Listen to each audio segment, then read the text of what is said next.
Hello, everybody, and welcome back to another episode here at the Damage Report. I am John Adarola. Very lucky to be joined on today's show, which is going to be a very chock full of foreign policy sort of show.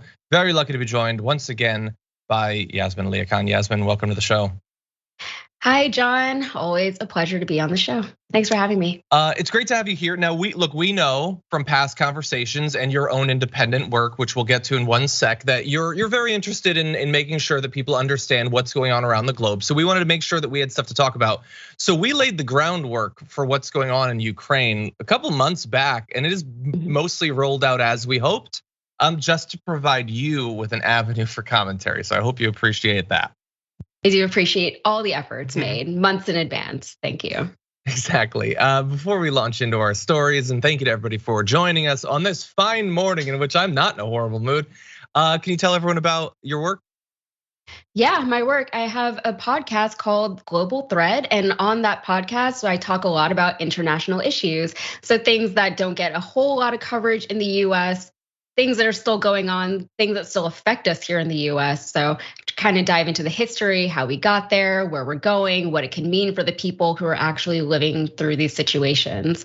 And I just recently started doing videos with Rebel HQ. So you can check me out there too. Yeah. Rebel HQ contributor, Yasmin. How exciting is that? So that's very cool. It's pretty fun, yeah. And so, of course, we're going to be talking about Ukraine and Russia and blah, blah, blah, all that stuff. That will definitely happen. We also, a little bit later on the show, will be giving you a meanwhile in interesting, fascinating news from South America and Asia and a whole bunch of stuff. So you're definitely going to want to stay tuned for that. We've got chunky bears. You've been asking for it. We've got chunky bears. And interesting studies about things like the supposed opposition to vaccine mandates, as well as stand your ground. So we're gonna be jumping all over the place and all over the globe. So I hope that you've prepared yourself. Hold on to your butts as we launch into this. But before, actually, I need your hands free for just a sec. Hit the like button, share the stream, then hold on to your butts. Okay, and with that said, Yasmin, are you ready to do this? I'm ready when you are. I'm gonna do it. I'm not ready. Before we jump at our first story, though, I do want to let people know. Actually, there was just a message on tweet about this. So the murderers of Ahmaud Arbery have been found guilty on all counts in their trial, including hate crimes charges. So that is good. And I will say again, the murderers of Ahmaud Arbery. I know that we like to politicize who gets to say the word murder and all that recently. Anyway, I'm sure we'll be talking about that more on the main show. But anyway, so that is good news. Good to see that. And with that said, let's jump into this. Is this, as you see it, as the White House sees it, an invasion?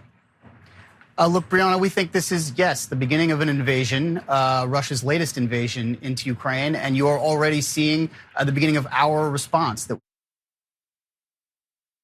Okay, so there you have it. The White House Principal Deputy National Security Advisor John Feiner says it's an invasion, referring to the developments of the last 24 hours or so, which we will go into. Bear in mind that this is an evolution from yesterday when the Biden administration had avoided using the term invasion, but they don't avoid it now. John Feiner goes on to say, an invasion is an invasion, and that is what is underway. So what are they referring to there? Well, US officials are denouncing Russian President Vladimir Putin's decision to recognize two breakaway republics, Donetsk and Luhansk, in eastern Ukraine as independent areas, and then will send Russian troops there for peacekeeping operations in the regions. So that is what they are saying is effectively, with a little bit of rhetorical cover, an invasion of portions of disputed Ukrainian territory. So we're gonna get into a lot more of the consequences of this, but Yasmin, first of all, were you surprised by Putin's move yesterday? What do you think about it? Not really surprised, but first I do want to commend you on your pronunciation of these Ukrainian districts. That was pretty good. Thank you, I tried. What's interesting about a lot of what's happening too is the rhetoric that's involved with it. Calling something an invasion versus a not invasion, and Putin saying this is a peacekeeping mission versus what it actually looks like to the international community, specifically the US and the NATO participating countries. I'm not really surprised that it has happened. He had to really have done something. He's been moving his troops over to the border for months, since almost a year, I think, since last year. So for him to just retreat, I think would have been unreasonable for anyone to expect.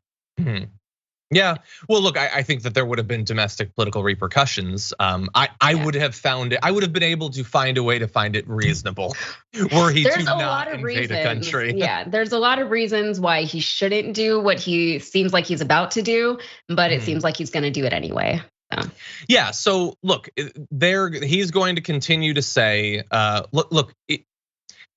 Vladimir Putin is never going to like stand on a massive stage with huge flags behind him and say, "Let the invasion commence." That's not how that works.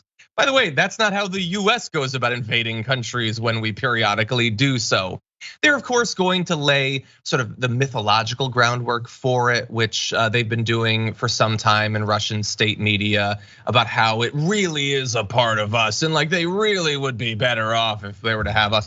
And then making it about the eventual potential someday membership to NATO, which is it has no, like there's nothing about now that makes it justifiable to invade based on the vague fears that someday there's nothing happening now about them getting into NATO. So look, there's a lot of BS. We've experienced this as Americans before, generally being told to us by our own government. And there's plenty of misinformation in this situation coming from our own government. But let's just be very clear about what is happening. This is at the very least an invasion of those territories that potentially could be the springboard for invasions into other territories. And I will say in advance, because already this morning on Twitter, I've been told multiple times that I'm a warmonger.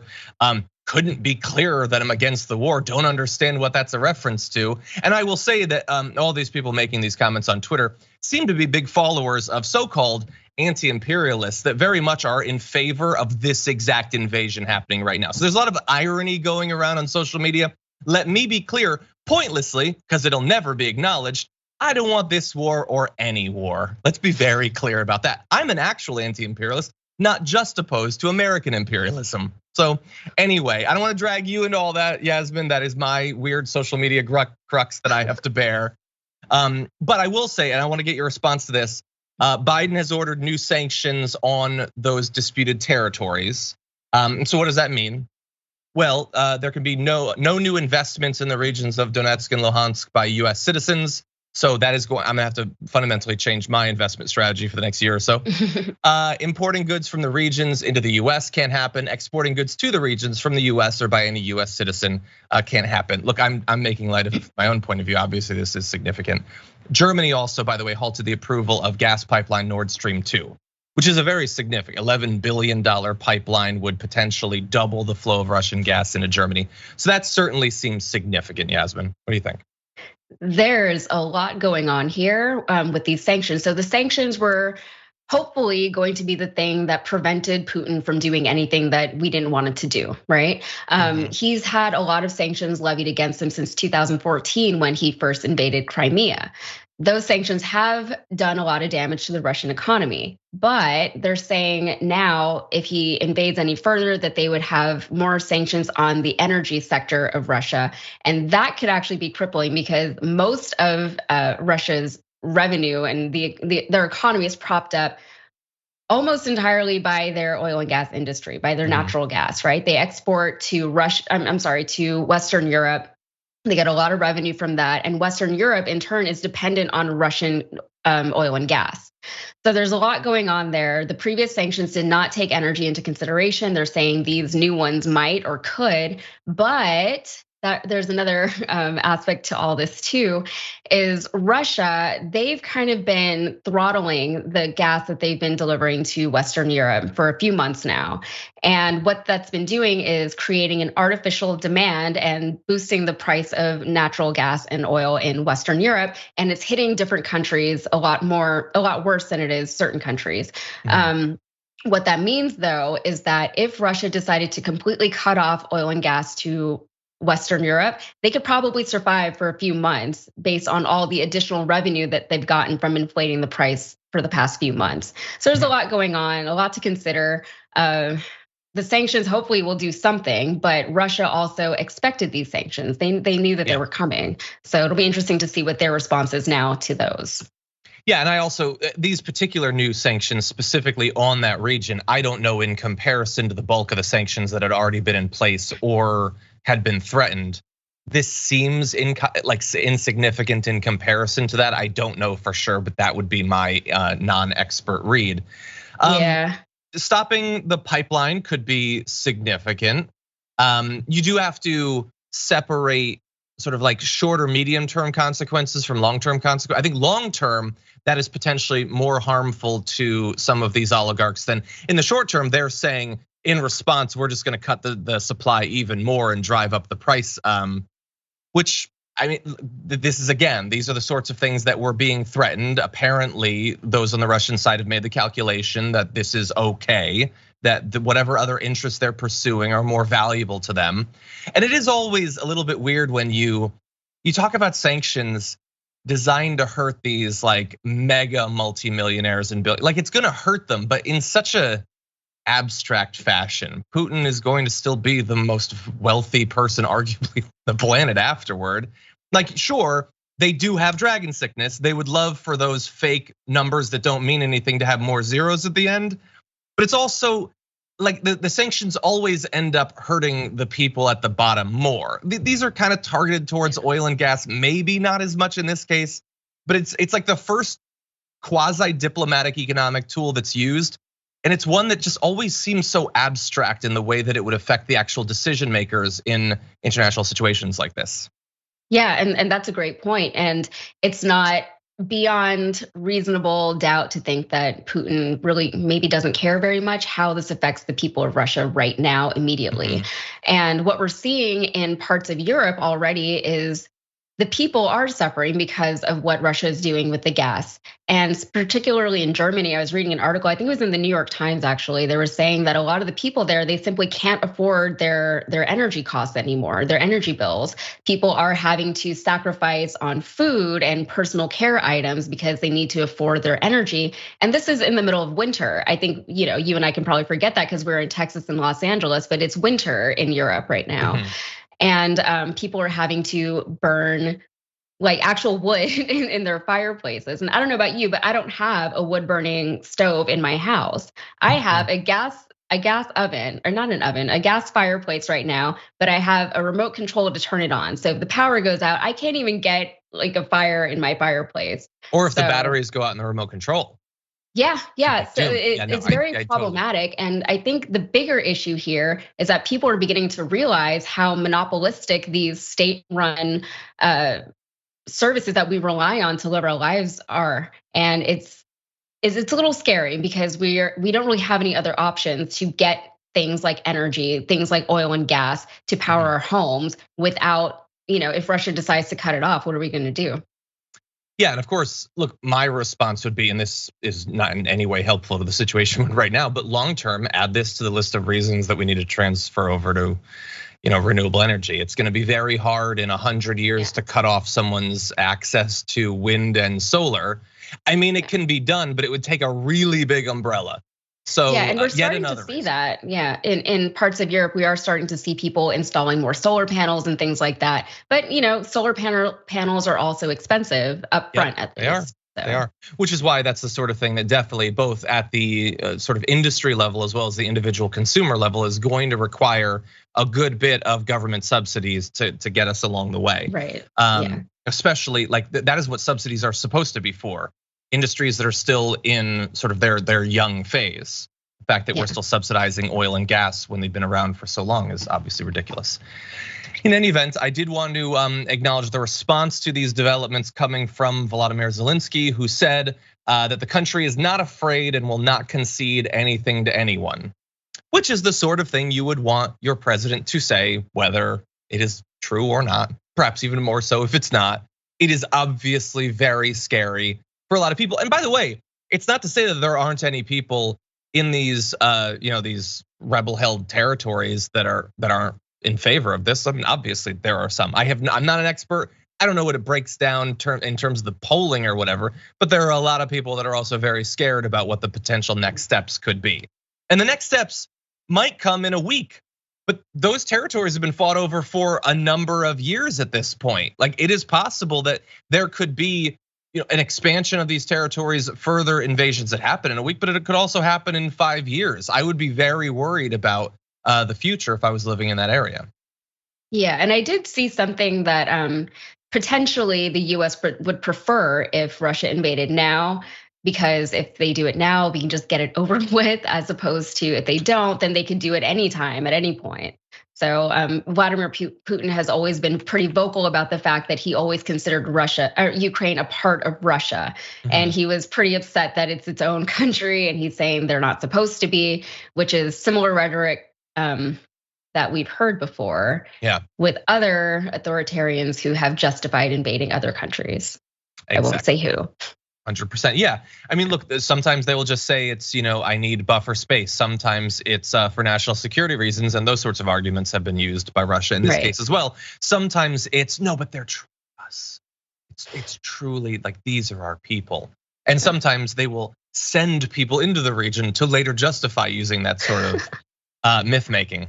Yeah. In any event, very briefly, you're gonna hear a lot about this as the situation develops. And in our top 10 list that we did yesterday, we were responding to Robert Reich's 10 reasons to have hope for the midterms. One of them was, if this conflict does develop, as obviously horrific as that is for a number of reasons, hey, maybe from Biden's point of view, everyone will rally around the flag. And I know some people have thought that might be why Biden is, I don't know, like, they see it as like trying to start a fight there. I don't see that. I see he wants to spend a ton of money, but not fight.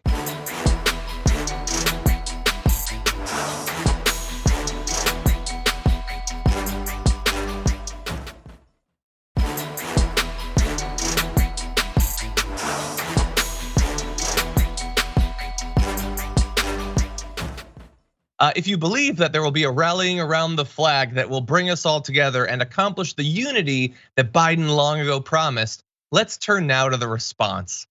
When it was announced that Putin was going to be recognizing these two areas of Ukraine as independent and sending peacekeeping troops in, the right had something to say. Fox News jumped on it with Jesse Waters blaming Bill Clinton for the Russian invasion, saying if he had just let the Ukrainians keep the nukes, it wouldn't have happened, which maybe. I mean, there is such a thing as a nuclear deterrent. There are also other considerations though, so let's just add a little bit of context to that. Ukraine is now a conventional weapons state. They don't have these weapons of mass destruction, which surrendered its large arsenal of nuclear weapons to Russia back in 1994 following the breakup of the Soviet Union and its declaration of independence.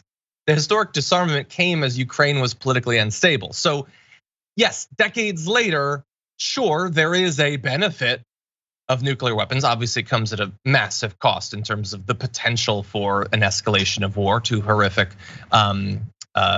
extents. There's also a massive economic cost to maintaining a nuclear arsenal, but also they had no idea at the time what could end up happening in Ukraine or which sort of insane person could rise to power and what could then happen to those nuclear weapons. So a little bit of historical context, Jesse Waters. I know that that's not what you're paid for, but maybe consider the past a little bit. You know what else is interesting? If you want to blame it on anyone, and I'm not trying, like for the record, I'm not trying to finger point, but John, do you remember why Trump was impeached the first time? It was because he refused to give aid to Ukraine. So he kind of set the stage for Putin to move in and do what he's been doing. So if you really want to finger point, I would say that's the more relevant direction to point your finger in, is probably closer to Trump. But there will be more finger pointing. He says they're sitting ducks for Putin because they lost their nukes. Well, I mean, to be fair, it did take Putin a little while.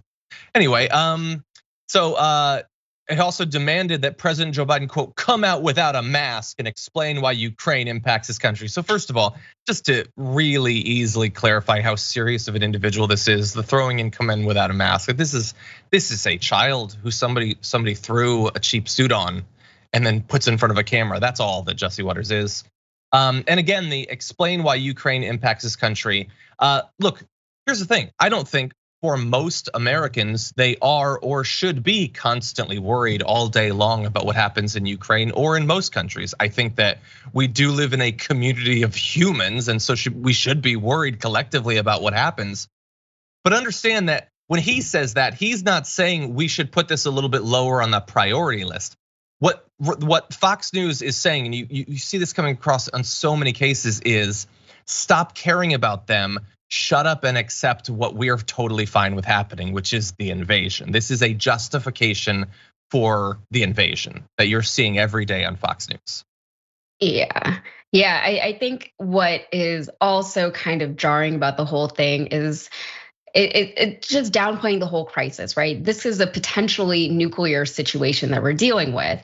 Also, as a unifying aspect of, and like the American people are not going to unify over Ukraine and Russia because it's not anything that we really understand to that level. I don't think collectively, nationally, and we're so divided right now. And you have people on Fox News talking about mask mandates and just wearing a mask in general, not even a mandate, right? Just wearing a mask. And why is that even a part of this conversation? There's two very different levels of priority and importance here, and it's being downplayed to the point that it's just outright dangerous. Yeah, well, so that's one direction that they've gone, and you also have let's see, Emily Campagno on the 5 says she's ashamed that Joe Biden is president as Russia sends troops into Ukraine. It breaks my heart, she says. The blame lies squarely on the shoulders of obviously Putin. Well, thank you for acknowledging that, but also Biden. We have a perceived commander-in-chief who has spent all of his time in office manufacturing a narrative about perceived erosion. Don't use perceived twice like that. That's amateur stuff. About perceived erosion of voting rights and of taking direction from teachers' unions and the CDC for masking kits. That's what our president has been focused on. Look, this is just what they do.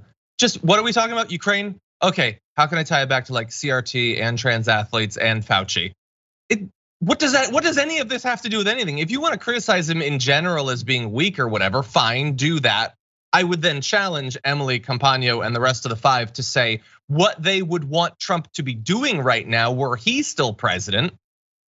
Because they just want to imply, well, clearly Putin would have never made this move if the strong alpha male Donald Trump was president. Well, let's say that he was, and let's say that Putin was going to move in. What should Trump do to stop it? By the way, I acknowledge that's a very difficult question to answer. I have no idea. I don't know what Biden should have done to have stopped this. But they're implying that the answer is obvious. So obvious, in fact, that we don't need to pause to actually answer it.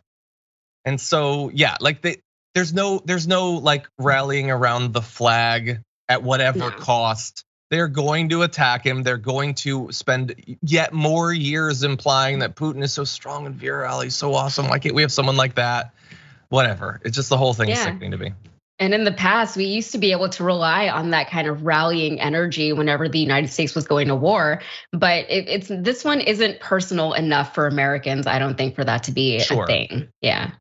Yeah, and by the way, that rallying around the flag, I would say much of the time, if not the vast majority of the time, has resulted in horrific things being done around the globe or even inside of the territory of the United States. So yeah, it's just another form of nationalism. Yeah, exactly. It's designed to shut down your thought process. So much of what's being said about this is designed to shut down your thought process. Most of it coming from people who, like me, don't have a great deal of knowledge about this area of the world or its history.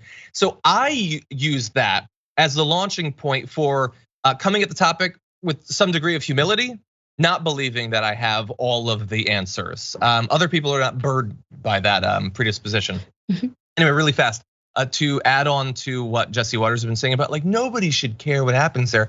Tucker Carlson in his show yesterday said, so today we sent another letter to Vladimir Putin asking for an interview. We hope we get it. We also sent a message to the president of Ukraine, who technically also has an answer, but Tucker Carlson has a name, but Tucker Carlson can't be bothered to know it.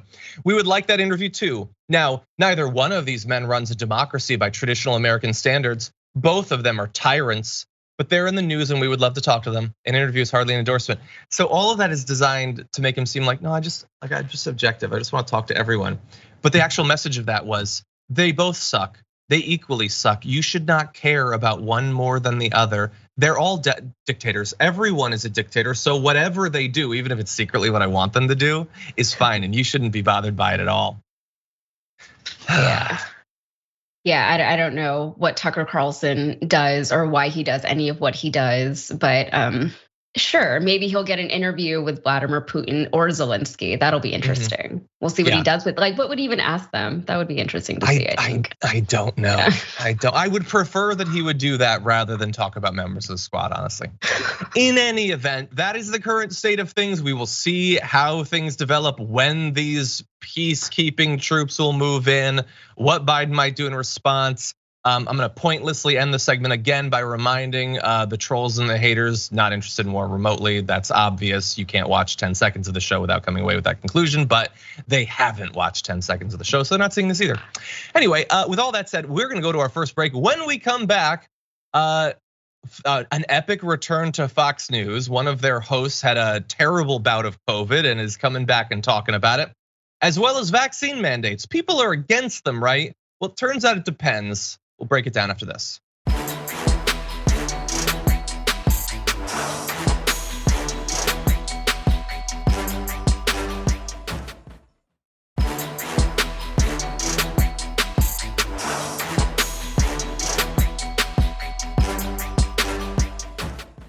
Kami says, John, you need wireless iPods. No, that's what I'm saying. I can't get to connect. Anyway. Let's talk about some news, some more stuff that's gonna put us in an even better mood.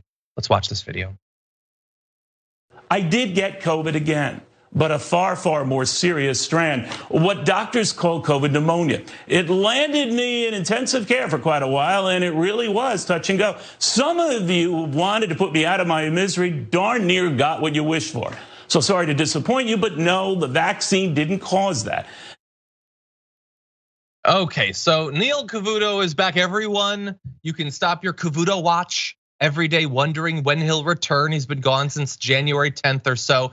Anyway, why does this matter? Well, it doesn't really, but it matters a little bit in that he is one of the personalities on Fox News who, although I will probably disagree with virtually everything he's ever said, he does encourage people to get vaccinated. And that has resulted in, as you might have gathered from his video there, death threats and wishes for him to succumb to COVID from Fox News viewers. They are so angry at him for having suggested they get vaccinated that they're hoping the man dies. This man who agrees with virtually every policy.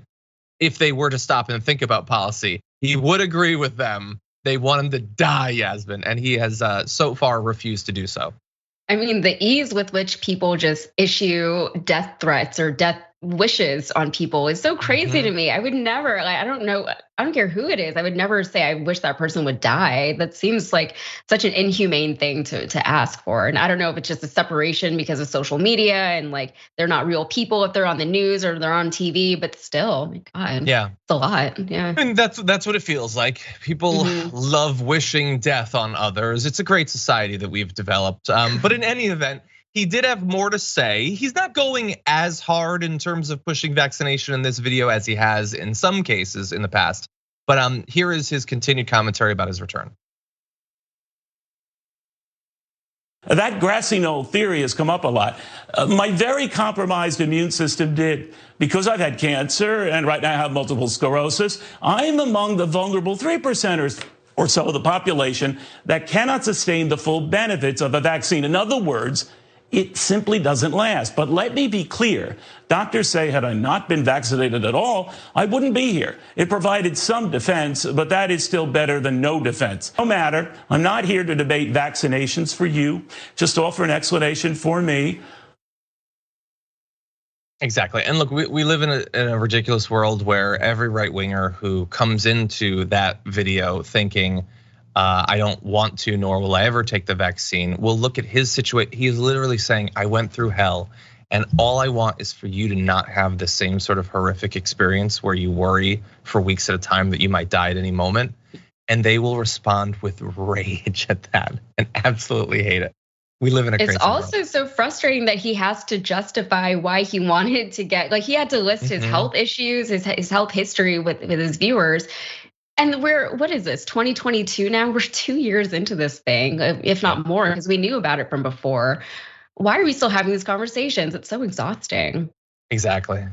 Oh, by the way, so this you might think, if you've been watching this show for a while, that this is the latest in a genre of videos that we've done since early on, where we're like, going out of our way to give credit to right wingers, thinking, hey, maybe now they will get through to some people.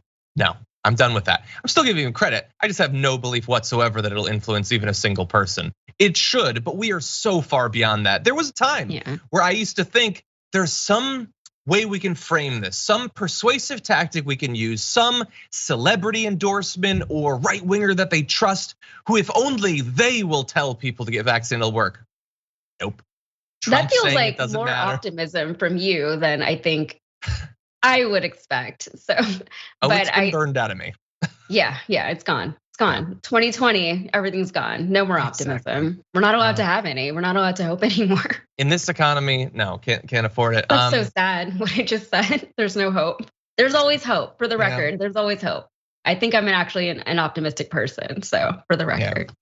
You do seem so. No, I'm done with it. I spend too much time on Twitter for that sort of thing. But anyway, I'll also remind, if you're a conservative and you're watching this, I will remind you again, there's no chance this will persuade you, even though it 100% should. Fox Corporation, the owner of Fox News, told employees on Friday, this is December 2021, that those working in New York City would have to show proof they'd had at least one dose of the COVID vaccine by December 27th, removing the option to get tested weekly instead. Here's the funny thing. I had missed that news back in December. You remember for months and months and months where we would sort of jokingly, gleefully point out that every single one of the Fox people talking about how mandates are fundamentally un-American was under a mandate that was exactly the same as what Biden had proposed, that you either get vaccinated or you get tested. And then some right wingers would say, well, yeah, but they could still get tested. Nope, not as of a couple months ago. They're vaccinated. Laura Ingraham, Jeanine Pirro, Sean Hannity, Tucker Carlson, all of those a-holes are vaccinated. So just bear that in mind. When they go on the air and tell you that you and your family should get sick and die, they're getting all the protection that they can. So have fun with that. And anyway, while we're talking about mandates, let's transition now into this. This desk is so wet. So wet. Does this happen to Don Lemon? Did Olbermann have to deal with this? This desk is soaked. Anyway, I'm so wet. I'm so wet right now. I can already tell that Ben Shapiro is getting angry at how wet this desk is. Anyway, with that, let's talk about mandates. Fox News spent a long time getting people to be fearful and suspicious of the vaccine, masking, social distancing, all that. But nothing more so than the opposition they have generated to mandates, the requirement that you should either have to get vaccinated for some reason with a certain job or to go to a certain place, or even just to wear a mask or get tested or whatever. In fact, over the course of last summer, 60% of their vaccine reports included anti-vax claims, according to a study. So they were really hammering people on that. And what do you know? It was actually a little bit successful. At one point, polls were showing that mandatory vaccination, specifically in schools, was 9 points underwater in terms of approval. 37% of the country favoring it, 46% opposing it. So that looks like very successful persuasion. And that basically is true, but I want to nuance that a little bit because I saw some interesting stuff being posted by G. Elliott Morris, who said after getting very surprising poll results on school vaccine requirements yesterday, the folks at YouGov, a polling outfit, decided to run an extra set of questions with different wording on COVID-19, measles, mumps, rubella, and infectious disease in general. But what they did was they dropped the word mandate. And here's what they found. 71% of Americans think, quote, parents should be required to have their kids vaccinated against measles, mumps, and rubella. 58% required to vaccinate against infectious diseases. And 48%, a plurality, if not a majority, required to vaccinate against COVID-19. And so they're very much against mandates when you call them mandates. When you have all of the substance and effect of a mandate without labeling it that, no, they think generally, yeah, you should be protected against disease, especially if you're gonna be sending your dirty, diseased kid around my kids. And so I thought that was an interesting little finding, Yasmin. It's so dumb is what it is. It's so dumb. And I think it just speaks to the fact that we hear things in the news and we just parrot them. We don't really think about what we're saying or what we even believe, you know? I think it was Cavuto who was saying that his opinion doesn't matter, the news matters, the people matter, which is ironic because he's on Fox. But it's true. I mean, that's not what should matter. And now we just have people who don't actually understand the things that are happening in the country. They don't understand the meaning behind the words that they are saying because they're just repeating what they've heard somebody else say. But functionally, I mean, there's been a lot of polling that shows that people, if you ask them about individual issues, as opposed to what are you, a Democrat or a Republican or a liberal or progressive, whatever, they actually agree much more than you would expect, like a lot more than you would expect on individual issues. But the minute that you conflate it with a party association or what you perceive to be some kind of restriction on your own life, that's when you get the variation. Yeah, no, you're 100% right. And that is why the way that you word things, the attachment that certain issues or stances have to a movement is so important. I mean, there's a reason that the right wants everything to be about, are you pro-Trump? Because that implies the connection to what he believes in or supports, but it's amorphous. The identity becomes more important than the actual issues that you support. It's also why we care so much about framing here. I mean, I was just criticizing John Oliver yesterday for using the term school choice, which is the right's preferred frame for the privatization of public schools. So anyway, just stuff to bear in mind. The way you talk about things, the word choice you use is incredibly important, even for things that have been so politicized like mandates. Okay, with that, we need to take our second break. I'm gonna try to dry off my mouse a little bit. When we come back, Rick Scott has got a proposal that should lead the right, according to him. We're gonna break it down after this.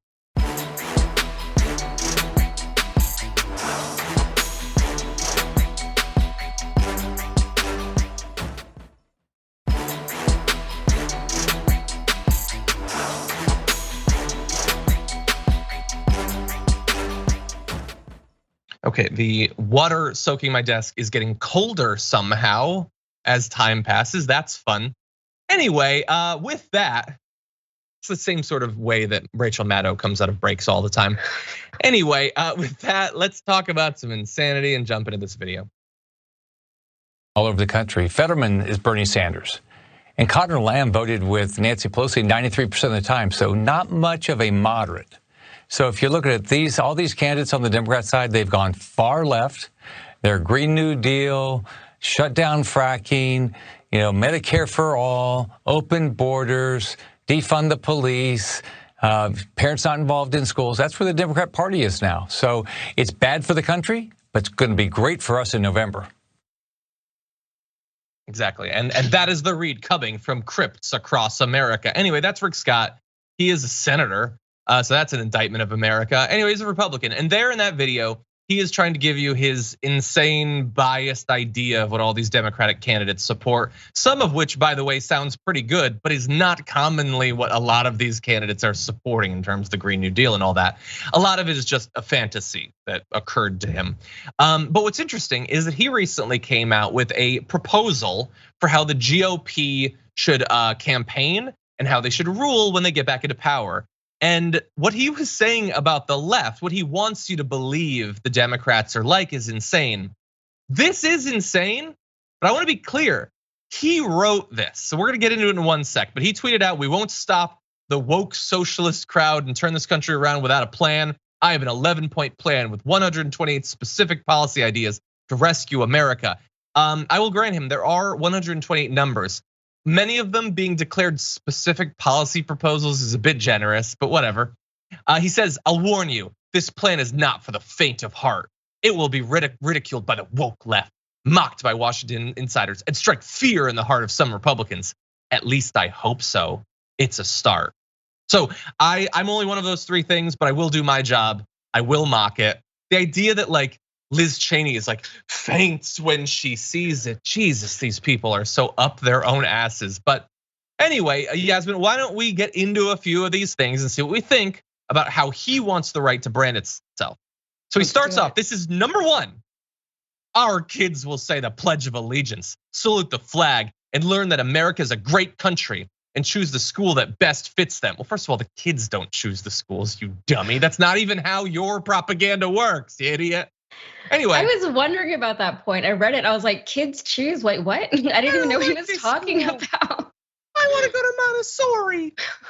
That's not how it works. Anyway, by the way, it also goes on to say, public schools will focus on the 3 R's, not indoctrinate children with critical race theory or any other political ideology. So let's be clear, there will be no political indoctrination. We're just gonna bash into their head that America's the best country ever. And if you don't love it, there's something wrong with you, buddy. How's it? The fact that like both of those 2 statements are in the same document is ridiculous. It doesn't make any sense. And aren't kids still saying this, the Pledge of Allegiance in schools? Did that ever stop? I don't know. I remember doing it. Yeah, I did. I'm sure that they still do. It's creepy and cult-like, but it's the sort of propaganda that they like. They're not against propaganda. They're just against their insane idea of critical race theory propaganda that's not actually being taught. Anyway, there's another section, colorblind equality. So you know this one's gonna be fun. He says, ban the box. Government, well, that's not a new Ben Shapiro anti-female genital thing. This is specifically, government will not ask American citizens to disclose their race, ethnicity, or skin color on any government form. No government policy can be based on race or ethnicity, and our military will engage in zero diversity training, teachings on critical race theory, or any woke ideological indoctrination that divides our troops. Our fighting force must be completely united and completely colorblind. We will not even acknowledge the possibility that someone's a part of a different race or anything like that. I mean, that's what they're saying. Like, we are going to enforce ignorance. We won't understand any of these things, whatever. It's there's definitely a better, they can come up with a better name for it than ban the box. I agree with you on that. And personally, the box has been kind of a point of contention. Like, it's not a perfect system in that sense. Definitely. I remember when I was growing up in Connecticut in elementary school, I was considered white because there wasn't an Asian box, right?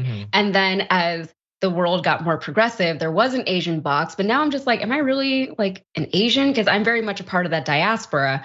But that aside, while there can be improvements maybe on how we're doing this and how we're collecting data, it's erasure to say that the world is colorblind. It's erasure to dismiss people's histories and where they come from and the values that are important to them. And also the economical and societal things that hold them back compared to other groups of people. So by saying we're colorblind, you're saying you don't acknowledge the struggle of all these different groups of people and you're not gonna do anything about it going forward. It's a problem. Well, that is definitely what they're saying, 100%. That's what they're saying. Yeah, so first of all, they're not gonna do this, but if they did, guarantee they still find some way to gerrymander based on race. They will definitely have the data in some form.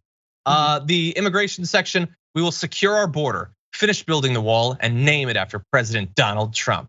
These are very serious people. This is not just like a weird, wacky cult or anything. These are serious people. Is it not a weird, wacky cult, John? No, it is. I'm being sarcastic. Is it not? Is it? It is. We're gonna build sarcasm and name it after me. But anyway, yes, no, it's ridiculous. It's like idolatry too, you know. Just it's so weird. By the way, following up from there, we're not going to indoctrinate people. We're not going to like teach them one ideology or another. In their economy/growth section, he says socialism will be treated as a foreign combatant, which aims to destroy our prosperity and freedom. What are you gonna waterboard an ideology? What does that even mean to declare it a foreign combatant? It definitely is authoritarian and scary, but I don't even know specifically what that means. So if somebody identifies as a socialist, you're gonna black bag them, send them to a black site? You're gonna torture them? I don't even understand what that is intended to mean, except it's supposed to reassure any conservative who reads that there will be persecution of so-called socialists. I feel like it hurts my brain to try to make sense of these things because you kind of have to like do a good amount of gymnastics just to get into their own frame of mind. And it's insulting to everyone's intelligence, honestly. Yeah. We shouldn't have to do any of this. You want a perfect example of insulting to your intelligence? All federal legislation, we don't have a graphic for this. All federal legislation sunsets in 5 years. If a law is worth keeping, Congress can pass it again. Oh my God, it's so dumb. So They've stupid. passed like 2 laws in the last 2 years. But of course, like we're saying, hey, that's a dumb proposal because look at these consequences. I know that he knows the consequences. They don't want laws. They don't want the government. Again, you have to understand these are not two equal sides, the right and the left, that sees different problems or would fix them in different ways. They've already won. The government can only constrain them more at that point. They don't want any of that. They certainly don't want government legislation that spends money, that might necessitate taxes. That's what all of this is about. But there's even scarier parts. So there's section 9 is humans are born male and female. There are two genders, and to deny that is to deny science. No government forms will include questions about gender identity or sexual preference. That is not in any way what any science says about anything. Gender and sex are not the same thing. He knows that. He's pretending not to know that because he desperately wants to go back to the days when they could just demonize gay people, gay Americans. They don't feel that they can 100% freely do that. So the trans community they will never stop attacking them until we finally bludgeon them into stopping. But right now it's open season. Just it's so weird to fight for your right to demonize a group of people who are literally not bothering you. It's all of this is incredibly inefficient. All of this is incredibly inefficient, especially that 5-year sunset on the laws thing. It's like, we already have a very inefficient government. We're not known for government efficiency here. We're riddled with bureaucracy already. So all of this is just compounding on top of that. But I will give him credit for being a Republican who actually has a policy plan, because we haven't really seen a whole lot of that lately. So yeah, that's true. I mean, so good for him. I guess theoretically making every law sunset, which you need a constitutional amendment to that anyway, that kind of is a specific policy. Finishing the wall is sort of a specific policy. A lot of this is super vague though. Intentionally anyway, so, I would imagine. Of course. And by the way, Mitch McConnell, he hates this. He already said he doesn't want them to run on any platform, just like in 2020, which by the way, how did that? Oh yeah, I policy-free midterm campaign. That's what he said. Yeah.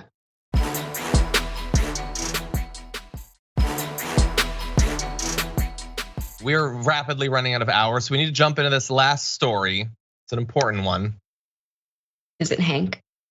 No, we're gonna get to Hank soon. Don't worry. In America, we have a huge gun violence problem. And there's been a lot of laws passed that claim that they will cut down on that. Has it actually worked? Well, we wanna go into a study. First of all, let's acknowledge some facts. Every year, more than 19,000 people in the US die from homicide, and most of these violent deaths are attributable to injuries sustained from firearms. Rates of homicide and firearm homicide are markedly higher in the US than any other high income country.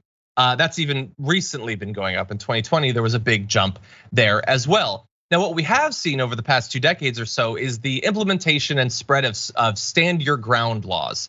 Between 2000 and 2016, a number of states have put these into effect. What they effectively do is they take away the common definition of self-defense to allow you to shoot first. If you feel scared enough, you can start shooting to kill. You do not have any sort of requirement to retreat or anything like that. It's become very common, by the way. Florida was the first in 2005, 23 states since then. So almost half of the country by states have put them into effect. So now there's been an analysis of what effect that has actually had on gun violence. 41 states were analyzed, including the 23 that enacted it during the study period. And what they found in this study was, and all of it's available online, you can read it. It was associated, stand your ground, with an 8 to 11% national increase in monthly rates of homicide and firearm homicide. State level increases were high as well, more than 10% in a number of southern states, 16 to 33% in the states of Alabama, Florida, Georgia, Louisiana, and Missouri. And by the way, to put it in world perspective, the increase following stand your ground is more than the gun violence in the rest of the Western world.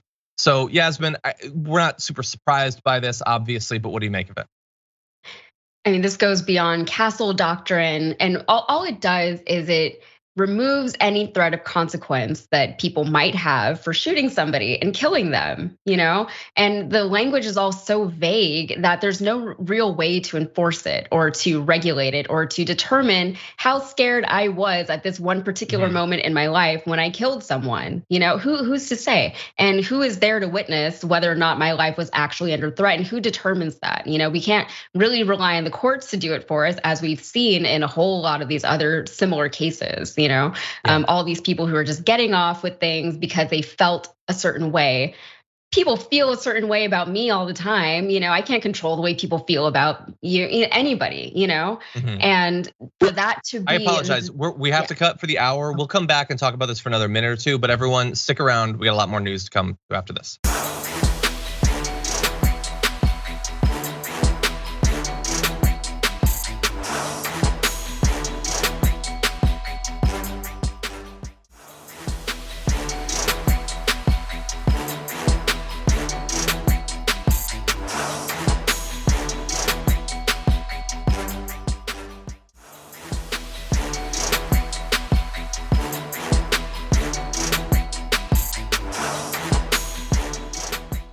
Thanks for listening to the full episode of The Damage Report. Support our work, listen ad-free, access members-only bonus content, and more by subscribing to Apple Podcasts at apple.co/TYT. I'm your host, John Adarola. I'll see you soon.